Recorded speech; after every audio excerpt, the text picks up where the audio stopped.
ಒಮ್ಮೆ ಹಸಿರು ಹಸಿರು ಕಾಡೊಂದಿತ್ತು. ಅಲ್ಲಿ ಪ್ರಾಣಿಗಳು ಎಲ್ಲರೂ ಸಂತೋಷವಾಗಿ ಬದುಕುತ್ತಿದ್ದವು. ಆ ಕಾಡಿನಲ್ಲಿ ಒಂದು ದೊಡ್ಡ ಸಿಂಹ ಇತ್ತು. ಅದು ಪ್ರತಿದಿನ ಅನೇಕ ಪ್ರಾಣಿಗಳನ್ನು ಬೇಟೆಯಾಡುತ್ತಿತ್ತು. ಸಿಂಹದ ಭಯದಿಂದ ಕಾಡಿನ ಎಲ್ಲಾ ಪ್ರಾಣಿಗಳು ದುಃಖಿತರಾದವು. ಅವು ಸೇರಿ ಬುದ್ಧಿವಂತ ಮೊಲವನ್ನು ಸಿಂಹದ ಬಳಿ ಕಳುಹಿಸೋಣ ಎಂದು ತೀರ್ಮಾನಿಸಿದವು. ಬುದ್ಧಿವಂತ ಮೊಲ ಧೈರ್ಯವಾಗಿ ಸಿಂಹದ ಕಡೆಗೆ ಹೊರಟಿತು. ದಾರಿಯಲ್ಲಿ ಅದು ಒಂದು ಚತುರ ಯೋಜನೆಯನ್ನ ಯೋಚಿಸುತ್ತಿತ್ತು. ಚಿಕ್ಕ ಮೊಲ ನಿಧಾನವಾಗಿ ಸಿಂಹದ ಗುಹೆಯತ್ತ ನಡೆಯಿತು.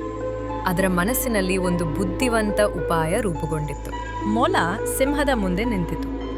ಸಿಂಹ ತಡವಾದ ಕಾರಣ ಕೇಳಿದಾಗ ಮೊಲ ದಾರಿಯಲ್ಲಿ ಮತ್ತೊಂದು ಸಿಂಹ ತಡೆದಿತು ಮತ್ತು ತಾನೇ ಕಾಡಿನ ರಾಜ ಎಂದು ಹೇಳಿತು ಎಂದು ವಿವರಿಸಿತು. ಕೋಪಗೊಂಡ ಸಿಂಹ ಮತ್ತೊಂದು ಸಿಂಹವನ್ನು ತೋರಿಸು ಎಂದು ಮೊಲವನ್ನು ಕೇಳಿತು. ಮೊಲ ಅದನ್ನು ಒಂದು ಆಳವಾದ ಬಾವಿಯ ಬಳಿ ಕರೆದುಕೊಂಡು ಹೋಯಿತು. ಅಲ್ಲಿ ನೋಡಿದ ಸಿಂಹ ತನ್ನದೇ ಪ್ರತಿಬಿಂಬವನ್ನು ಮತ್ತೊಂದು ಸಿಂಹ ಎಂದು ಭಾವಿಸಿತು. ಅದನ್ನು ನಿಜವಾದ ಸಿಂಹ ಎಂದು ಭಾವಿಸಿದ ಸಿಂಹ ಕೋಪದಿಂದ ಬಾವಿಗೆ ಹಾರಿತು. ಆ ಬಾವಿಯಿಂದ ಅದು ಹೊರಬರಲಿಲ್ಲ. ಸಿಂಹ ಇಲ್ಲದ ಕಾಡಿನಲ್ಲಿ ಎಲ್ಲಾ ಪ್ರಾಣಿಗಳು ಮತ್ತೆ ಸಂತೋಷಪಟ್ಟವು. ಬುದ್ಧಿವಂತ ಮೊಲದ ಚಾತುರ್ಯದಿಂದ ಕಾಡಿಗೆ ಶಾಂತಿ ಬಂದಿತು.